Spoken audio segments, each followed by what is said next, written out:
Bir doğa eylemler uluslar ile. Hey hey hey hey, benim ahım yara yetişir mekan. Hey hey, ovuşur mu kan?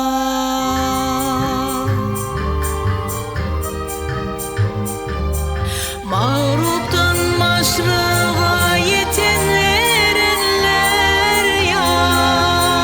Hey hey hey hey hey hey. Aşık mavşuğuna, aşık mavşuğuna boğuşur mu kan? Boğuşur mu kan?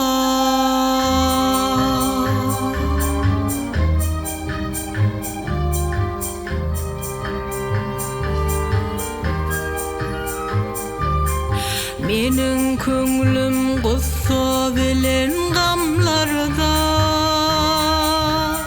Hey hey hey hey, yar yardan ayrılıp gezen yerlerde.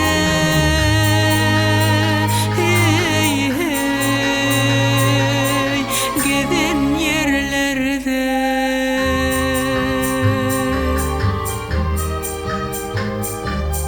İki peri hemdem bulup bir yerde yar.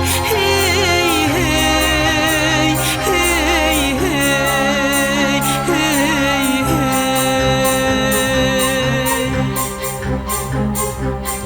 Birbirinin kadrini, birbirinin kadrini bilişir mekan. Gülüşür mekan.